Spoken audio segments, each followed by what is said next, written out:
இரண்டாம் அதிகாரம் 15ஆம் வசனம். சீயோனிலே எக்காலம் ஊதுங்கள், பரிசுத்த உபவாச நாளை நியமியுங்கள், விசேஷித்த ஆசரிப்பை கூறுங்கள், ஜனத்தை கூட்டுங்கள், சபையை பரிசுத்தப்படுத்துங்கள், முதியோரை சேருங்கள், பிள்ளைகளையும் பாலுண்கிற குழந்தைகளையும் கூட்டுங்கள். மணவாளன் தன் அறையையும் மணவாட்டி தன் மறைவை விட்டு புறப்படுவார்களாக.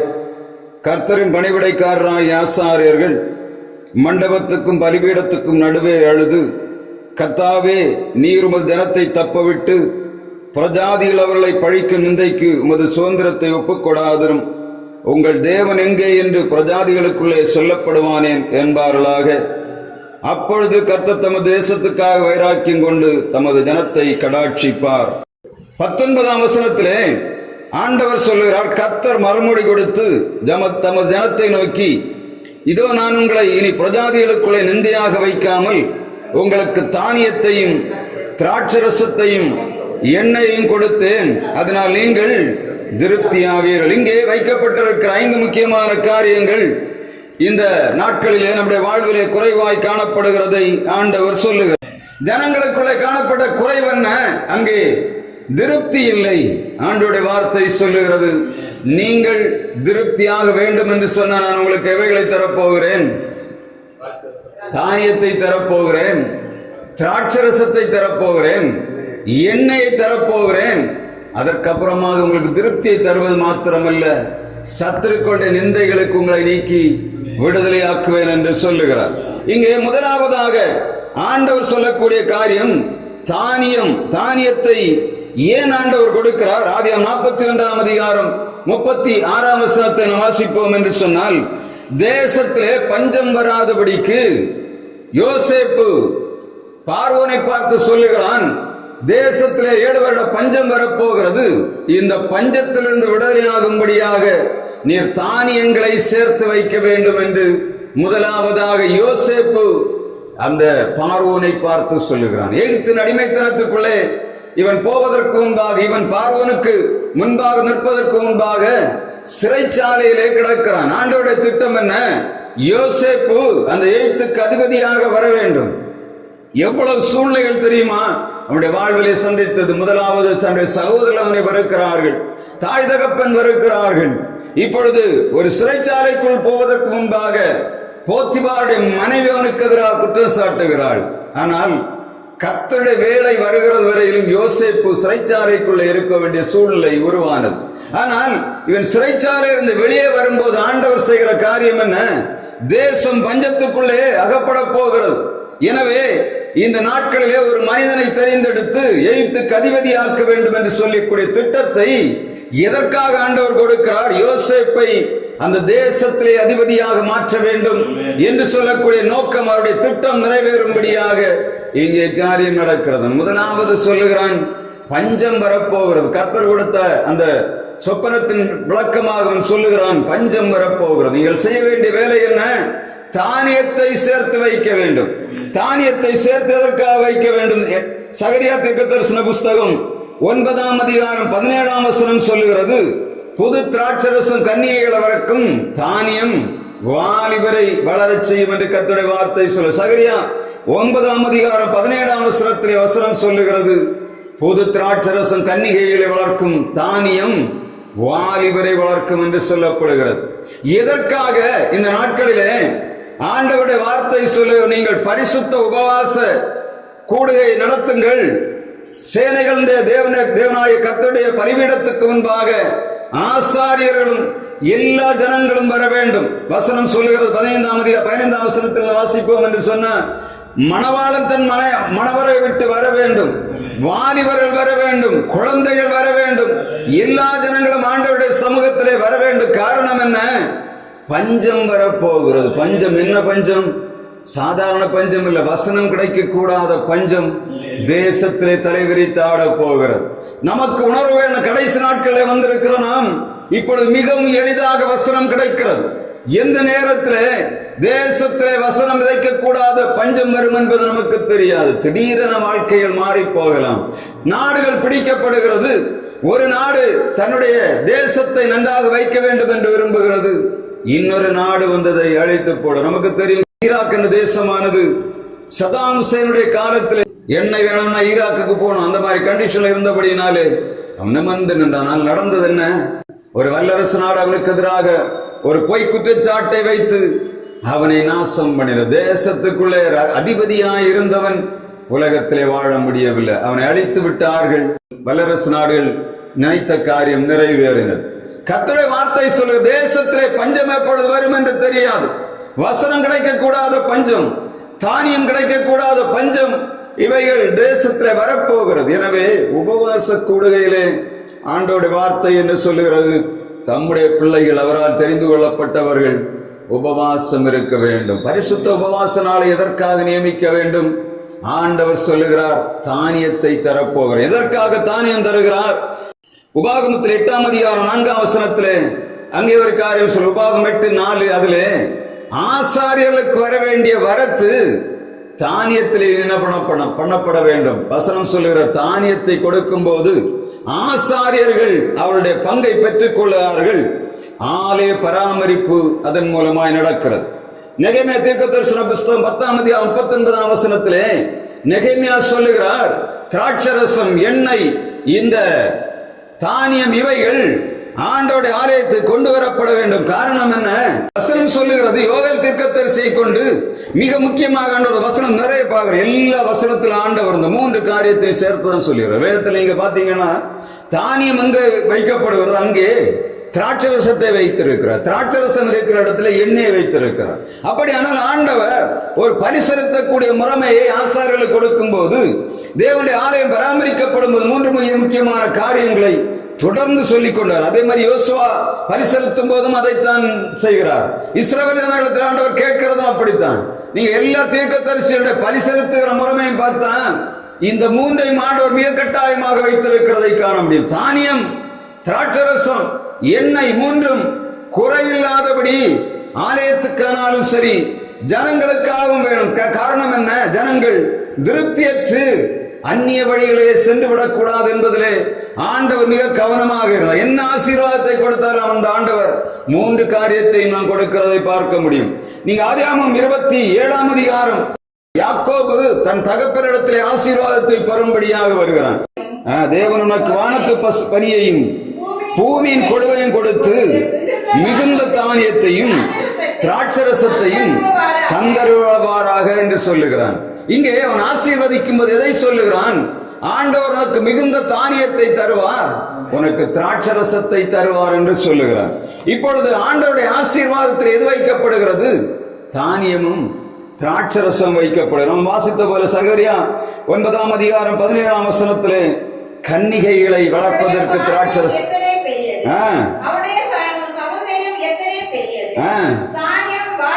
தானியம் வாலிபரையும் புது திராட்சரசம் கன்னிகைகளையும் வளர்க்கும்.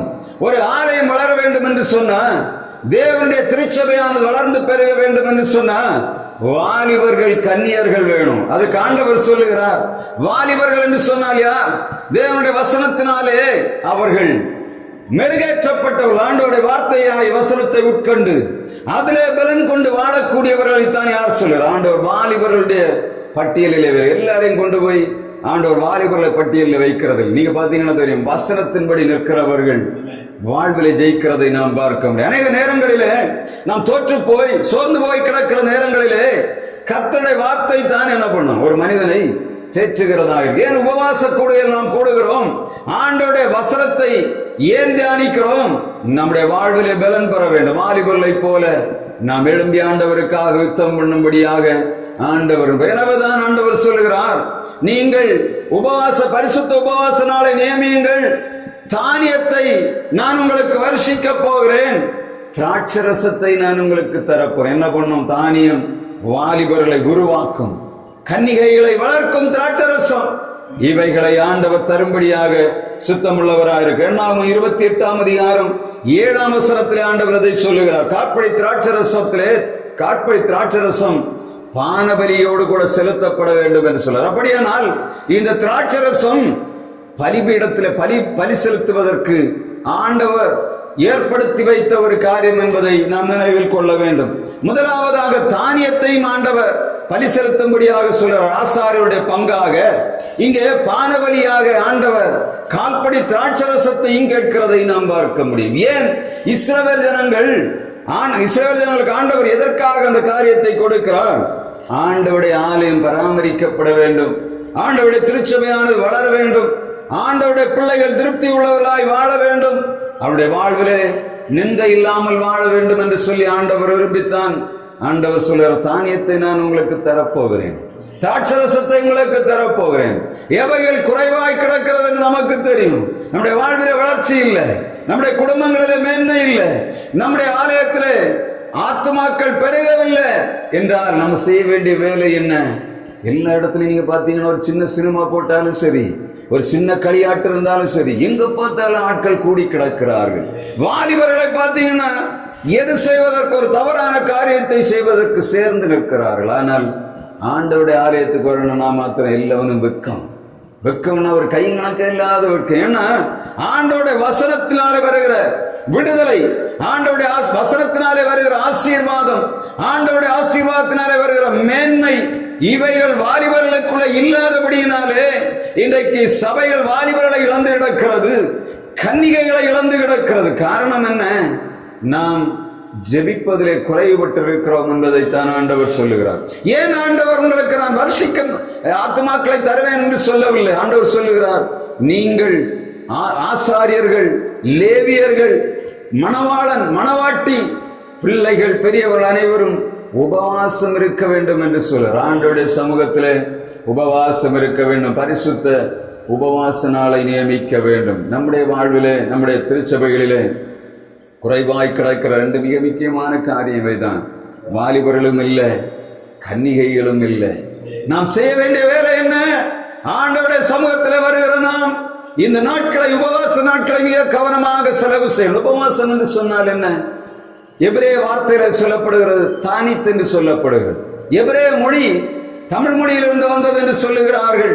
தமிழ் மொழியிலிருந்து இந்த எபிரேய மொழி உருவாக்கப்பட்டிருக்கும் என்று சொன்ன வார்த்தைகள், நிறைய வார்த்தைகள் நான் பார்த்தேன்.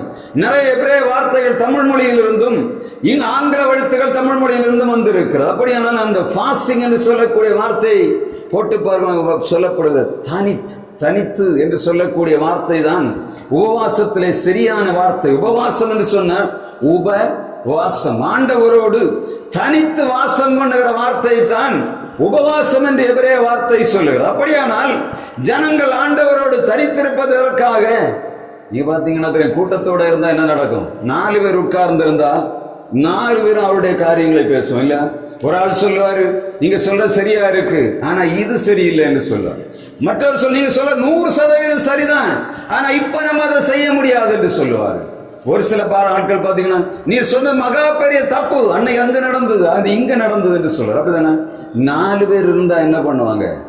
4 விதமாக. உபவாசம்னு அப்படி இல்லை, தேவனோடு தனித்திருப்பது அது பெரிய வாக்கியம். எல்லாருக்கும் அது கிடைக்காது. ஏன் தெரியுமா? நம்ம தனியா இருந்து பார்க்கும்போது தான் தெரியும் ஆண்டவர் எவ்வளவு நம்மோடு இடைபடுகிறார், மற்ற மனிதர்களை காட்டில் நம்ம எவ்வளவு நேசிக்கிறார் என்பதை. ஆண்டவர் வந்து அமைதியாக வந்து உட்கார்ந்து, வேற எந்த சலனம் இருக்காது. ஆண்டவருடைய சமூகத்தை வாஞ்சிக்கிற மனிதன் ஆண்டவரோடு தனித்திருப்பான் என்று சொன்ன அவனுடைய வாழ்க்கை ஒரு மனிதன் ஒண்ணுமே செய்தோட முடியாது. எல்லா போராட்டங்களும் உண்டு, எல்லா வேதனைகளும் எல்லாம் வந்தாலும் சரி, அவனுடைய சூழ்நிலையில அவனை பத்திரமாக ஆண்டவர் பாதுகா. என்ன தெரியுமா?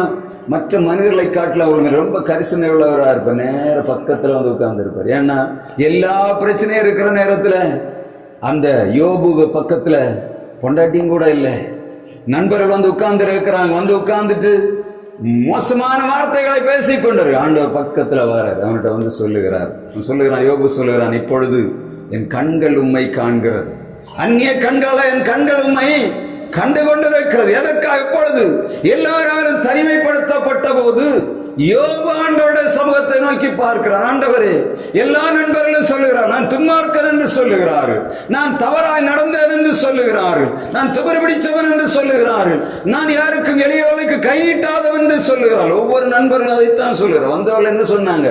ஆறுதலுக்கு வந்தவர்கள் வார்த்தை நீங்க பாத்தீங்கன்னா தெரியும். யோபு தீர்க்கதரிசி யோபுடைய அந்த யோபுடைய புத்தகம் முழு நீங்க படித்து பாத்தீங்கன்னா தெரியும். அவர்களை ஆறுதல் படுத்துவது போல இருக்கு. ஆனா என்ன பண்ணணும்? குத்தி குத்தி குத்தி குத்தி இருக்கிறாங்க. ஆனா ஆண்டவர் அந்த நேரத்தில் வருகிறார், யோபுட்ட சொல்றார், யோபுவே நான் உன்னை கேட்க போகிறேன், நீ எனக்கு பதில் சொல்லு. அப்படிதானே ஆண்டவர் தனித்திருக்கிற நேரத்தில். அதே மாதிரி பத்ம தீவில இந்த யோவான் நாடு கடத்தப்படுகிறான். வெளிப்படுத்தின விசேஷத்தை எழுதும் போது ஆண்டவருடைய வார்த்தை மிக தெளிவாக சொல்லுகிறது. இந்த யோவானுக்கு, திவ்ய வாசகனாகிய யோவானுக்கு ஆண்டவர் வெளிப்படுத்தின விசேஷம் எழுதப்பட்டது எப்ப தெரியுமா? பத்மதீவிலே நாடு கடத்தப்பட்டு கிடக்கிறான். பத்மதீவிலே அதுவரையிலும் ஆட்கள் இல்லை. பத்மதீவில என்ன இருந்தது? பல்லி, பாம்பு, எல்லா விதமான மிருகங்களும் நடந்தது. ஒரு மனிதன் அங்க போக முடியாது. இவன் அவனை தூக்கி போட்ட இடங்கள்ல என்ன சாகல்ல. யோவான் எண்ணெய் பெட்டி தொட்டியில் தூக்கி போட்டு பார்த்தாங்க, சாகல்ல. அடிச்சு பார்த்தாங்க, சாகல்ல. என்னென்ன பார்த்தாங்கன்னா இவ்வளவு ஒண்ணுலே சாகல்ல. கடைசியில் என்ன பண்ணாங்க, இது சரிப்பட்டு வராதப்பா என்று சொல்லி எங்க கொண்டு போட்டாங்க, நாடு கடத்தினாங்க. ஒன்னும் இல்லாத அந்த அந்த மிருகங்களால் தின்னுட்டு போட்டாங்க. அங்க போய் உட்கார்ந்துட்டு வசனம் சொல்லுகிறது, கர்த்தருடைய நாளிலே ஆவிக்குள்ளானே, கர்த்தருடைய நாளிலே ஆவிக்குள்ளானே. அவன் சொல்லுகிறான், தனிமையா இருக்கும் போது அவன் வேற எந்த ஜந்துக்களையும் பார்க்கல. அவனுடைய பார்வை எல்லாம், ஆண்டவரே நான் ஏன் இந்த தனிமையான தேசத்திலே கிடக்கிறேன், ஏன் என்னை இங்கே கொண்டு வந்தீர் என்று கேட்கிறான். நான் அந்த எண்ணெய் சட்டியில போட்ட போது நான் செத்திருக்க வேண்டும், எண்ணெய் சட்டியிலே நான் போட்டிருக்கும் போது செத்திருக்க வேண்டும், யான் என்னை கொல்லவில்லை. ஆண்டவர் மிக தெளிவான நோக்கம் உள்ளவராய் யோவானை பத்மதீவுக்கு கொண்டு வர, அங்கே வந்து வெளிப்படுத்தின விசேஷத்தை அவனுடைய கையிலே கொடுக்கிறார். இன்றைக்கும் வேதத்திலே மிக முத்தாய்ப்பாய் மிகவும் மேன்மையாய் நாம் கருதக்கூடிய ஒரு தீர்க்க தரிசன புஸ்தகம் உண்டு சொன்னான். அது வெளிப்படுத்தின விசேஷம். கர்த்தர் சொல்லுகிறார், நான் தானியத்தை தரப்போகிறேன், திராட்சரசத்தை தரப்போகிறேன். செய்ய வேண்டியது என்ன? நம்முடைய உபவாசம் ஆண்டவருக்கு நேராக போகணும்.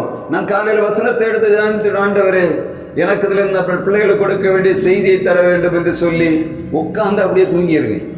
2-3 தடவை எழுப்பி பார்த்தேன், என்னடா எழுப்பி வர முடியல, அவ்வளவு பலவீன சரீரத்துக்குள்ள. ஆண்டவர்கிட்ட எழுப்பிட்டு கேட்ட, ஆண்டவரே நீர் வசனத்தை கொடுத்து என்னுடைய பிள்ளைகளுக்கு கொடுக்கணும், அப்பதான் ஆண்டவர் எனக்கு நிம்மதியான. நேற்று ராத்திரி ஒரு இடத்துல ஒரு ஹாஸ்பிட்டலுக்கு போய்விட்டு 12-1 மணி ஆகிட்டு வீட்டுக்கு வரும்போது ஒரு ஆளை ஹாஸ்பிட்டலில் வைத்திருந்தார். வந்து காலையில் உட்கார்ந்து இரவில் ஆண்டவருடைய அந்த வசனத்தை கொடுத்து விட்டு காலையில் தியானிக்கும் போது தான் இந்த வசனத்தில் நிறைய கொடுத்திருக்கிறேன். ஆண்டவரை எதைகளை கொடுக்க வேண்டும்.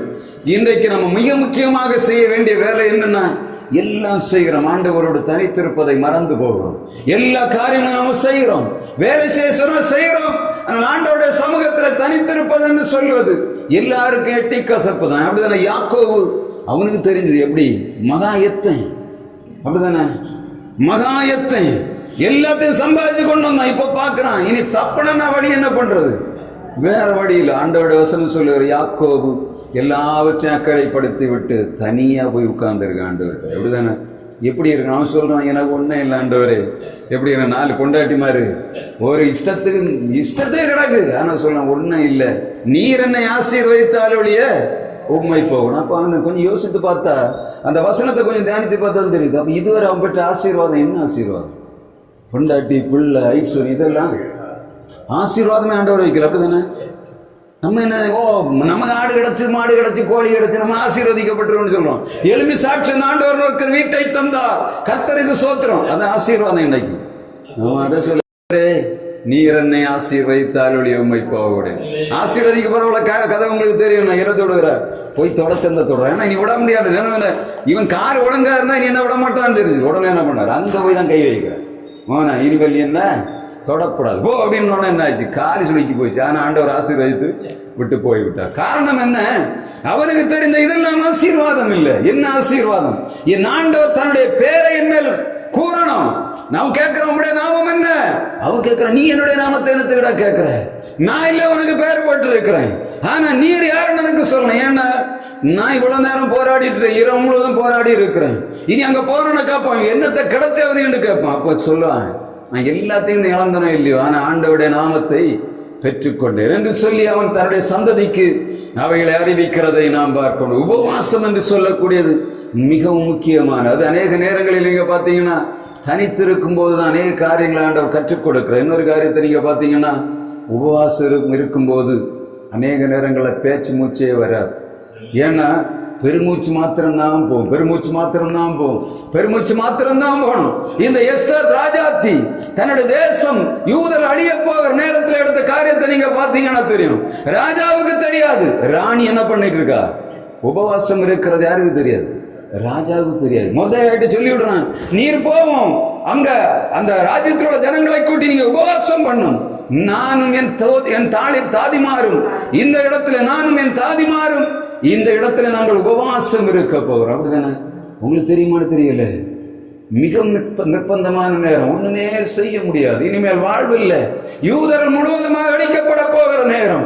அதுக்கு கூட மொர்தெகாய் சொல்லுகிறான் எஸ்தரை பார்த்து, இந்த மொத்த யூத ஜனங்களும் அழியும் போது நீ மட்டும் தப்பி போவா என்று நினைக்காத, என்ன பண்ண, நீ ராஜாவிடத்துல பேச போக வேண்டும்.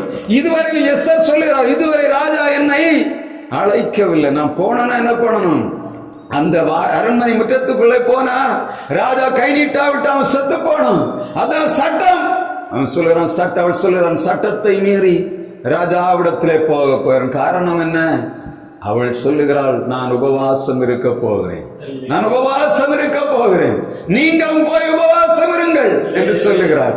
இந்த எஸ்தர் ராஜாத்தி நேரடியாக ராஜாவிடத்திலே போய் பார்த்திருக்க முடியும். வசனம் சொல்லுகிறது, அவள் போனால் உபவாசம் இருந்தாள், தன் தாதிமாரோடு தன் தோழிமாரோடு உபவாசம் இருக்கிறாள். மொர்தெகாயிடத்தில் சொல்ல, உபவாசம் இருங்கள், எனக்காக ஜெபம் பண்ணுங்கள், நாம் இந்த தேசத்திலே பாதுகாக்கப்பட வேண்டும்.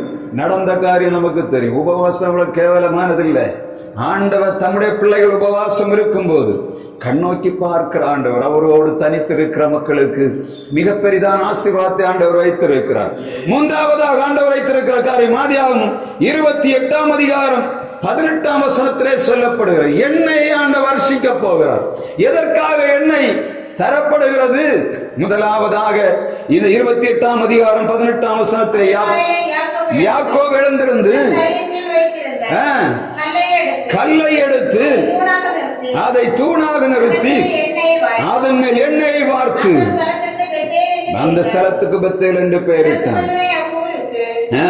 லூஸ் என்னும் பேர் என்று சொல்லப்படுகிறது. எண்ணெய் எதற்காக ஆண்டவர் கொடுக்கிறார்? இந்த கல்லிலே யாக்கோபு எண்ணெய் வார்த்ததை சாது செல்லப்பா அவர்கள் பேசுவார்கள். எப்படி சொல்லுவார் தெரியுமா? என்ன பேசுவார்? இன்னைக்கு காணக்கூடிய சிவலிங்கத்தில் என்ன பண்ணுவாங்க? கல்ல தான் எண்ணெய் வார்ப்பாங்க, எண்ணெய் வார்ப்பாங்க. காரணம் என்னன்னா, அவர் சொல்லுகிறார், ஆபிரகாமின் மதம் தான் இந்த கடைசி நாட்களிலே ஆரியர்களுடைய மதமாக இருக்கிற அவங்க என்ன சிவலிங்கத்தை தான் வைத்திருக்கிறார். சிவலிங்கத்தை வைத்து ஒரு கடவுளாக வணங்கி கொண்டிருக்கிறார். அந்த அவர் சொல்லுகிறார், எதற்காக கல்லில் அவன் எண்ணெய் வார்த்தான் தெரியுமா? எதற்காக எண்ணெய் வார்த்தான்? எண்ணெய் எதற்காக வார்க்கிறான்னா, இவன் இந்த இடத்தோடு போக போறான், சொல்லுகிறான், நான் போகிற இடத்துல எனக்கு ஆண்டவர் சாப்பாடு தரணும், எனக்கு உணவு தரணும், உட்கார இடம் தரணும், திரும்பி வரும்போது நான் இந்த தலைக்கு வைத்திருந்த கல் உமக்கு ஆலயமாகும், நான் அதை என்ன பண்ணுவேன், பலிபீடத்தை கட்டி உண்மை இந்த இடத்துல தொழுது கொள்ளுவேன் என்று சொல்றார். இப்ப உன் கல்லை எதுக்கு நாட்டுனா என்ன நாட்டிருக்கேன்? எண்ணெய் வார்த்தான்னா அந்த எண்ணெய் ஒரு அடையாளம். ஒருவேளை அந்த எண்ணெய் இருந்ததுன்னு அந்த கல் என்ன பண்ணும்? மைமன் அந்த இடத்துல வந்து வித்தியாசம் தெரியும். மற்ற கல்லுக்கு இந்த கல்லுக்கும் வித்தியாசம் தெரியும். ஏன்னா அந்த எண்ணெய் வார்த்து விடும்போது அந்த எண்ணெயை சுற்றி வேற, ஏன்னா அவன் இருக்கக்கூடிய வனாந்தரத்துக்குள்ளே அந்த கல் இருந்த இடத்துல அந்த புல் போட்டு ஏதாவது முளைக்கணும். ஏன்னா அந்த கல் மாற்றப்படக்கூடாது. ஏன்னா தண்ணி விடணும். ஆனா கையில என்ன இருக்கு? எண்ணெய் இருக்கு. எண்ணெய் என்ன பண்ணுகிறான்? அதன் மேல ஊற்றி அதை வார்த்து ஒரு அடையாளமாக வைத்து விட்டு போகிறான். திரும்ப வரும்போது கல்லுக்கு வித்தியாசம் தெரியணும் இல்ல இல்லையா? ஒருவேளை அவன் இருந்த இடம் வரும் பொட்டல் காடா இருந்திருக்கலாம். இப்பொழுது என் தண்ணி ஊத்த வழி இல்லைனாலும் சரி, எண்ணெய் வார்த்து விடும்போது கல் வந்து பாதுகாக்கப்படும். அநேக நேரங்களில் கல் வந்து இந்த கருங்கல்கள் எல்லாம் எண்ணெய் போட்டு வச்சிருந்தா என்ன பண்ணோம்னா, இந்த வெயில் மழை படும்போது அவ்வளோ சீக்கிரம் அரித்து போகும். இல்லைன்னா என்ன பண்ணா, மழை விழும்போது வெயில் அடிக்கும் போது துண்டு துண்டா விரிந்து போகக்கூடிய சூழ்நிலைகள் உருவாகும். ஆனா அவன் சொல்ல எப்ப வருவேன் என்று தெரியாது. ஆனால் ஆண்டவருடைய வார்த்தை மிக தெளிவாக சொல்லுகிறது, எண்ணெய் எதற்காக? அடையாளப்படுத்துவதற்கு, கல்லை வேறுபடுத்துவதற்காக எண்ணெய் எடுத்து இந்த யாக்கோபு ஊற்றுகிறதை நாம் பார்க்க முடியும். அடுத்ததாக லேவியராம் 2ஆம் அதிகாரம் 1ஆம் வசனத்திலே ஆண்டவர் போஜன பலி எல்லா இதுலயும் பாத்தீங்கன்னா முதலாவது கொடுத்த தானியத்தையும் ஆண்டவர் ஆசாரியருடைய தசமபாக பங்காக கேட்கிறார். இரண்டாவதாக திராட்சரசம் வரும்போதும் கார்படி திராட்சரசம் பானபலி என்று சொல்லுகிறார். இங்க மூன்றாவதாக எண்ணெய் வார்க்கும் போது சொல்லுகிறார் போஜன பலியோடு எண்ணெயும் சேர்த்து படைக்க வேண்டும். வசனம் சொல்ல லேவியராம் 2ஆம் அதிகாரம் 1ஆம் வசனத்திலே செலுத்த வேண்டுமானால் மாவாய் இருக்க வேண்டும். அவன் அதன் மேல் எண்ணெய் வார்த்து அதனால் தூப வர்க்கமிட்டு அதன் ஆரோனின் குமாரனாகிய கொண்டு வர. இதேதான் 18ஆம் அதிகாரம் 4ஆம் வசனத்திலும் அதே தான் ஆண்டவர் சொல்லுகிறார். எண்ணெய் எதற்காக வார்க்கப்பட வேண்டும்? அந்த போஜன பலியிலே ஆண்டவர் அந்த எண்ணெயை சேர்த்து படைக்கும்படியாக சொல்லுகிறார். எவ்வளவு மிக முக்கியமாய் ஆண்டவர் தன்னுடைய ஆசீர்வாதங்களிலே எண்ணெயை வைக்கிறார் என்று சொன்ன, முதலாவதாக ஜனங்களை வேறுபடுத்துவதற்காக எண்ணெய் எதற்காக பயன்படுத்தப்படுகிறது? சமாரியன் ஒருவன் வழியிலே எரிகோவின் அடியிலே கிடந்த அந்த கல்லணத்திலே அவன் வந்து பார்க்கிறான். வசனம் சொல்லுகிறது, அவன் காயங்களை கட்டி எண்ணெய் வார்த்து அவனை சத்திரக்காரன் கையிலே கொடுத்து என்ன பண்ணுகிறான்? அவனை கவனித்துக் கொள் என்று சொல்றார். எண்ணெய் எதற்காக கொடுக்கப்படுகிறது? காயம் கட்டுவதற்காக எண்ணெய் பயன்படுத்தப்படுகிறது. மனிதனுடைய காயங்கள், மனிதர்களால் உருவாக்கப்படுகிற காயங்களை ஆற்றுவதற்கு எண்ணெய் தவிர வர மருந்தே இல்லை. அதைத்தான் சொல்லுறாரு. நம்ம பழைய காலங்கள்ல என்ன அடிபட்டாலும் என்ன பண்ணுவாங்க மருத்துவர்கள், வைத்தியர்கள்? எண்ணெய் போடு, எண்ணெய் போடு, எண்ணெய் போட்டு விட்டு சொல்லுவாங்க. சுடு தண்ணி ஊத்து, கழுவிட்டு நல்ல தொடச்சி எண்ணெயை போடு, சுகமான மனுஷன். பழைய காலத்து மருந்து அதுதானே. இப்ப என்னெல்லாம வந்து மாத்திரை சாப்பிட ஆரம்பித்து விட்டு மண்டைக்கு அது இல்லை. கையில காலில் புண்ணு வந்தா என்ன பண்ணுவாங்க? நல்ல சுடு தண்ணி ஊத்தி நல்லா தொடச்சிக்கிட்டு எண்ணெய், அந்த எண்ணெயில ஏதாவது போடுவாங்க. என்ன போடுவாங்க? உள்ளி அல்லது ஜீரகம், அது எதாவது போட்டு காய்த்து அதை ஆற பண்ணுவாங்க. எனக்கு தெரியும். காயங்களை ஆற்றுவதற்காக எண்ணெய் கொடுக்கப்படும். எண்ணெய் என்ன ஆகி போச்சு? இன்னைக்கு காயங்களை ஆற்றக்கூடிய எண்ணெய் எல்லாம் போச்சு. இன்னைக்கு என்ன பண்ணுகிறார்கள்? எந்த மனுஷன் காயத்தோட வந்தாலும் சரி, காயத்துக்கு மேல என்ன பண்ணுகிறாங்க? நல்ல தீயை எடுத்து கோரி காயத்துக்கு மேல காயப்படுத்தி விடுகிற கூட்டம் பெருத்து கிடக்கு. ஆண்டோட வார்த்தை சொல்ற, என்ன குறைஞ்சு போச்சு? ஆறுதல் படுத்துகிற மனிதர்கள் குறைந்து போய்விட்டார்கள். ஒரு வார்த்தை, நல்ல வார்த்தை கொடுக்கக்கூடிய ஜனங்கள் மாறி போனார்கள்.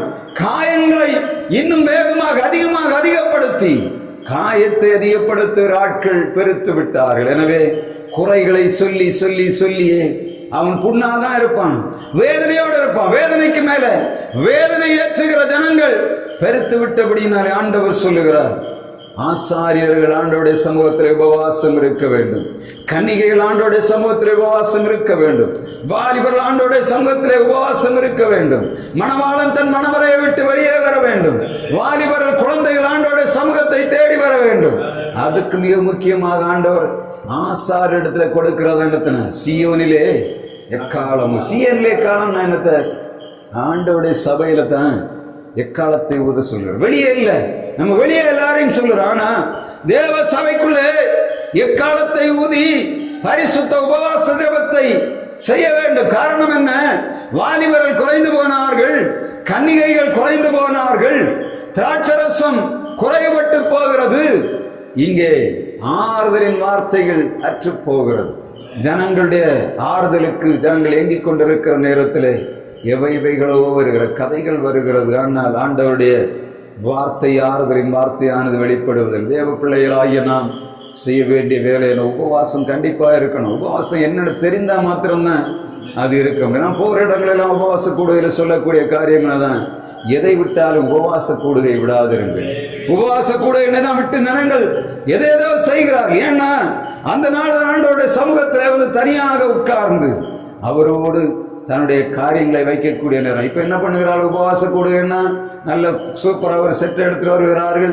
நல்ல டீம்னு பெரிய இன்ஸ்ட்ருமெண்ட்டை வைத்து விட்டு ஒரே ஆட்டம் பாட்டம் கும்மாளம் முடிச்சு ஒரு நல்ல சாப்பாடும் கொடுத்தா அதை உபவாசம் என்று சொல்லி அனுப்பி விடுகிறார்கள். அது இல்லை உபவாசம். உபவாசம் அது இல்லை. ஆண்டோடைய சமூகத்திலே உணர்வு வரணும். நம்ம இருக்கக்கூடிய சூழ்நிலை என்ன, நம்முடைய குடும்பத்தின் சூழ்நிலை என்ன, நம்முடைய ஆலயத்தின் சூழ்நிலை என்ன, நம்முடைய தேசத்தின் சூழ்நிலை என்ன, எங்க பார்த்தாலும் பிரச்சனை. நம்ம ஓடிக்கொண்டிருக்கிற ஜனங்கள் இப்பொழுது சொல்லுகிறார்கள், இந்த பிரச்சனையிலே தான் வாழ்ந்து போக வேண்டியது இருக்கிறது, இனிமேல் இந்த தேசம் மனம் திரும்பாது என்று சொல்லிவிட்டார்கள். தவறு பண்ணுகிறவன் போய் கேட்டா அவன் தவறு பண்ணுவான், நீ வேணும்னா ஒதுங்கி நட என்று சொல்லுகிறார். எப்படி? நேற்றைக்கு பஸ்ல வந்துட்டு இருக்கேன், இரவு நேரத்தில் ஒரு குடியாரப்ப அங்கே இருந்து மொத்த டயர்டார வருகிறோம். அவன் சொல்லுகிறான், ஐயப்பனுடைய ஆளாக்கம், நான் அதை பண்ணுனேன் இதை பண்ணுனேன்னு சொல்லிட்டு அங்க இருந்து முதல்ல போலீஸ் ஸ்டேஷன் பக்கத்தில் ஒரு தக்கல போலீஸ் ஸ்டேஷன் பக்கத்தில் ஒன்று சொல்லுகிறார்கள், நான் இப்போ உன்னை உள்ள போட்டு போடுவேன். அது 10 அந்த ஸ்டேஷன் வர ஒரு 5 நிமிஷத்துக்கு முன்னாடி சொல்லுவேன், நான் இனி ஒண்ணுமே செய்ய மாட்டேன், அப்படியே கமந்தப்படுத்தேன். இங்க வந்தவொடனே தக்கல போலீஸ்காரங்க வந்து மிரட்டினாங்க, ஏய் அடிச்சு போடும் கொண்டு போடுன்னு சொன்னாங்க. அப்படியே அமைதியாக இருந்தோம். சரி சார். அதுல இருந்து மணலி வரல, எலும்புலாம் திரும்ப ஆட்ட ஆரம்பிச்சேன். சாதாரணமான காரியம் இல்லை. இருக்கிறவங்க எல்லாரும் அடி கொடுக்க எவ்வளோ சொன்னார். ஐயோ, அவன் அலம்பிட்டு இருந்த பார்த்தா நல்ல மலையாளத்திலையும் பேசுறான், நல்ல தமிழ்லையும் பேசுறான். இந்த ஊருக்கு என்ன தெரியும், தமிழாளா மலையாளின்னா தெரியும். அவன் பேசுற கதையெல்லாம் பார்த்தா முதல்ல பாதி மலையாளம் பேசுறான், அது முடிச்சு நல்ல சுத்த தமிழ் பேசுறான். மலையாளியே தமிழ் என்ன கண்டுபிடிக்க அப்படி பேசுகிறான். ஆனா அவன் சொல்லுறான், தன்னுடைய சகோதரி என் அநியத்திய ஒரு 3 பேராக சேர்ந்து கெடுத்து விட்டார்கள். கல்யாணம் பண்ணிட்டு போனான், கல்யாணம் பண்ணிட்டு அங்கே அவளை கொண்டு போட்டார்கள் சொல்லி புலம்பிட்டு வரான். ஒண்ணுமே பேச முடியல. அவன் அழுகிற அழுகையை பார்த்தா அவனுக்கு சூழ்நிலை அது உண்மையா பொய்யா என்று தெரியவில்லை. எனக்கு பயங்கர ஆத்திரம், என்னடா எல்லாரும் கத்தி கொண்டு இருக்கிறார்கள். ஆனா அவன் அழுகிற வார்த்தையை கேட்டவன எனக்குள்ள வேதனை. ஓ, இந்த காரியம் இருந்தா என்ன செய்ய முடியும்? இல்லை, ஒண்ணுமே செய்ய முடியாது. ஜனங்கள் ஆறுதலற்றவர்களாக கிடக்கிறார்கள். ஒரு பக்கம் பார்த்து அவனுக்குள்ள வேதனை, பயங்கரமான வேதனை, அடி கொடுக்கணும் தான் தோணுது. ஆனா அவன் உள்ளத்திலிருந்து ஒரு வார்த்தை எப்படி இருக்கு, அது பார்த்த உடனே எனக்கு அடிக்கிறதா இவனை திட்டுறதா ஒண்ணுமே தெரியவில்லை. அப்படிப்பட்ட சூழ்நிலைக்குள்ளே உலகம் கிடக்கிறது. இந்த பாவத்தை செய்கிற நீங்க பார்த்தீங்கன்னா இந்த உலகம் பாவம் செய்கிறவனுக்கு துணிகரமா சப்போர்ட் பண்ணுகிறேன். ஏன்னா பணம் இருக்கு, செல்வாக்குகள் இருக்கு, துணிகரமா பாவங்களை செய்கிறார்கள். பப்ளிக்ல ஒரு காலத்தில் ஒளித்திருந்து செய்தார்கள். இந்த கடந்த நாட்களில் நான் நம்ம செய்தியை பார்க்கும்போது மெயின் ஸ்ட்ரீம் செய்திகளில் வராது. ஆளுங்கட்சி செய்கிற தவறுகள் மெயின் மீடியாக்களில் போட முடியாது, ஆனா மற்ற யூடியூப்கள் அதை போடுகிறார்கள். ஒரு மனிதன் 5 பேரை சேர்ந்து அடிக்கிறாங்க. நல்ல டிஐஜி ஆபீஸுக்கு முன்னாடி நடக்குது. டிஐஜி ஆபீஸுக்கு நேர எதிரில் ஒரு மனிதன் 5 பேரா வந்து அடிக்கிறாங்க. கையில கம்பெல்லாம் கொண்டு வந்து இருக்கிறாங்க, கத்தி கொண்டு வந்து அவன் காலி பண்ணி இருப்பானுங்க. அப்படிப்பட்ட சூழ்நிலையில அடிக்கிறாங்க. போலீஸ் நிக்குது.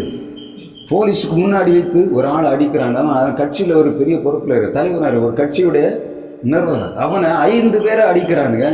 டிஐஜி ஆபீஸுக்கு முன்னாடி போலீஸ் பக்கத்தில் இருக்கு. அவங்கள ஒன்றும் செய்யலாம், அவங்க அடிச்சு போட்டுட்டு அவங்க ஓடுறாங்க. அரெஸ்ட் பண்ணாக்க ஒண்ணுமே இல்லை. நம்ம பண்ணா என்ன பண்ணியிருப்பாங்க? ஒருத்தன் நம்ம ஒரு போலீஸ்காரன் ஒரு ஆள் அடிச்சா நம்மளை விடுவாங்களா?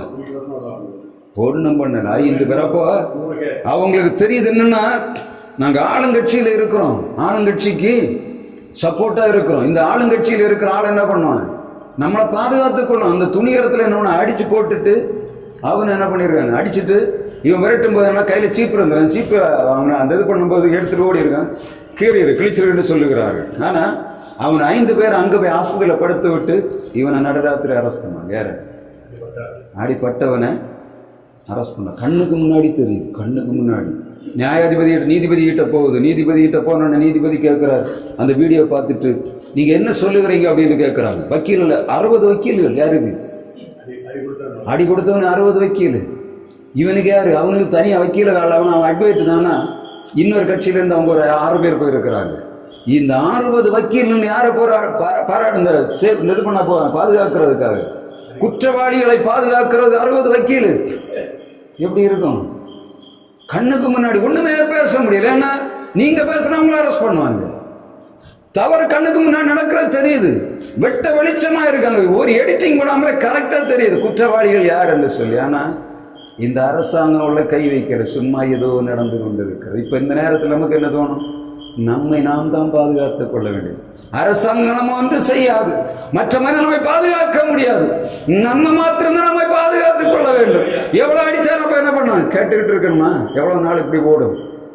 ஒரு அரசாங்கம் கண்காணாதபடி குருட்டுத்தனமாக நடந்து கொண்டிருக்கும் போது தேவ ஊழியர்களாகிய நாம் செய்ய வேண்டிய வேலை இந்த ஜனத்துக்காக பரிதாபப்படணும். அதுதான் ஆண்டவர் சொல்லுகிறார், உபவாச கூடுகை நாம் கூட்ட வேண்டும். நமக்கு அந்த எண்ணம் இருந்தால் மாத்திரம்தான் இந்த தேசத்தின் காரியங்களை பார்க்கும்போது தான் என்ன நடக்கும், நமக்குள்ள ஒரு பச்சதாபம் வரும். மற்ற ஜனங்களுக்கு அப்படி அவர் காலையில் 2 நாள் கிளம்பி போகிறாங்க. தேவ பிள்ளைகளாகி நாம் உபவாச கூடுகைகளை கவனமாக செய்ய வேண்டும். ஆண்டவருடைய சமூகத்திலே போய் விழுந்து கிடந்து காரியங்களை செய்யும்படி ஆண்டவர். 4ஆவதாக இந்த வசனம் சொல்லுகிறது, இவைகளை கொடுக்கிறபடினாலே என்ன பண்ணுவார், திருப்தி வருகிற சாட்டிஸ்பாக்சன்.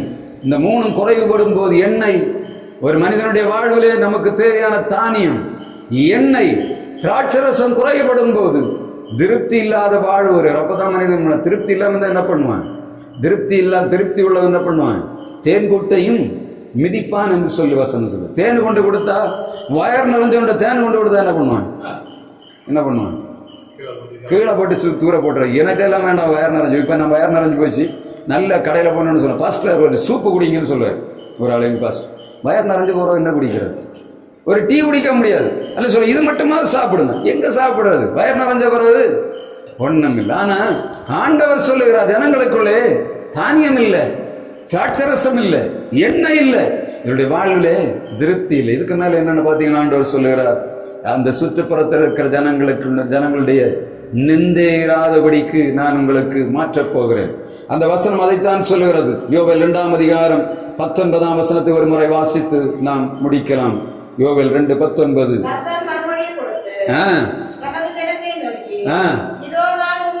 இதோ நான் உங்களை புறஜாதிகளுக்குள்ளே நிந்தையாக வைக்காமல் உங்களுக்கு தானியத்தையும் திராட்சரசத்தையும் எண்ணெயையும் கொடுத்தேன், நீங்கள் அதனால் திருப்தியாவீர்கள் என்று கர்த்தருடைய வார்த்தை சொல்லு. எதற்காக? அதைத்தான் யோவேல் 2ஆம் அதிகாரம் 15ஆம் வசனத்தில் ஆண்டவர் சொல்லுகிறார், பரிசுத்த உபவாச நாளை நியமியுங்கள், சீயோனிலே காலம் ஊதுங்கள், பரிசுத்த உபவாச நாளை நியமியுங்கள், விசேஷ ஆசரிப்பை கூறுங்கள். அதுக்கப்புறம் மணவாளன் தன் அறையையும் மணவாட்டி தன் மறைவிடத்தையும் விட்டு வெளியே வர வேண்டும் என்று சொல்லுகிறார். இதற்காக ஜனத்தை சபையை பரிசுத்தப்படுத்துங்கள், முதியோரை சேருங்கள், பிள்ளைகளை வாலிபரை பால் கூட்டுங்கள், மணவாளன் தன் அறையையும் மணவாட்டி தன் மறைவையும் விட்டு புறப்படுவார்களாக. கர்த்தருடைய வார்த்தை மிக தெளிவாக சொல்லு. உபவாசம் இருக்க வேண்டும், ஆண்டவரோடு உறவாட வேண்டும். நம்முடைய தேசம் அழிவுக்கு நேராக போகிறது. வாலிபர்கள் போய்விட்டார்கள். ஆண்டவருக்காக நிற்கக்கூடிய துணிகரமாய் வைராக்கியமாய் நிற்கிற வாலிபர்கள் இழந்து போய் கொண்டிருக்கிறோம். எப்படியானாலும் வாழலாம் என்று சொல்லி ஒரு கூட்டம் ஜனங்களை திசை திருப்பி கொண்டு போகிறார்கள். கன்னிகைகள் காணாமல் போய்விட்டார்கள். காரணம் என்ன? இன்றைக்கு உறவுகள், பொல்லாத உறவுகள் தேசத்திலே மறிந்து விட்டது. எந்த பிள்ளைகிட்ட கேட்டாலும் சரி, எனக்கு லவர் இருக்கிறார்கள் சொல்லுகிறார்கள். ஒரு காலத்துல கல்யாணம் பண்ண முன்னாடி யாராவது ஒரு பையனிட்ட பேசினா ஐயோ என்று பயந்து போன பெண்கள் இன்னைக்கு அப்படி இல்லை. எல்லா ஆட்களும் காலையில நான் ட்ரெயின்ல கடந்த நாட்களில் வருகிறேன், ஒரு எல்லா நாளும் நாங்கள் பார்க்குறோம், பஸ்ஸில் பார்க்கும்போது வெளிநாடுகளில் நடக்காத காரியங்கள் இந்த தேசத்தில் இப்போ நடந்து கொண்டிருக்கிறது. திராட்சரசம் குறைவுபட்டு போயிற்று, எண்ணெய் இல்லை, ஆறுதலற்றவர்களாக ஜனங்கள் கிடக்கிறார்கள், திருப்தி இல்லாத வாழ்வு காணப்படுகிறது. இந்த நாட்களிலே ஆண்டவர் நிந்தையாக வைக்கிற என்ன சொல்றாங்க தெரியுமா? உலகம் சொல்லுகிறது, இவள் கிறிஸ்தவர்களா, இயேசுவை ஏற்றுக்கொண்டவர்களா, உலக மனிதர்களை காட்டிலும் கேவலமாக வாழுகிறார்கள், உலக மனிதர்களை காட்டிலும் எல்லா அநியாயத்தையும் துணிகரமாக செய்கிறார்கள், ஜனங்கள் நிந்திக்கிறார்கள், ஜனங்கள் நம்மை பார்த்து நிந்திக்கிறார்கள். கர்த்தருடைய வார்த்தை சொல்லுகிறது, தேவ ஊழியர்கள் உபவாசம் இருந்து ஆண்டவருடைய சமூகத்திலே இவைகளை ஆண்டவருடைய சமூகத்திலே வைக்கும்போது ஆண்டவர் நமக்கு தானியத்தையும் திராட்சரசத்தையும் எண்ணெயையும் தந்து திருப்தியான வாழ்வை தந்து நிந்தையை நம்முடைய தேசத்தை விட்டு அகற்றி போடுவாராக. தொடர்ந்து ஆண்டவர் இந்த வார்த்தைகளினால் நம்மோடு இடைபடுவாராக. ஆமென்.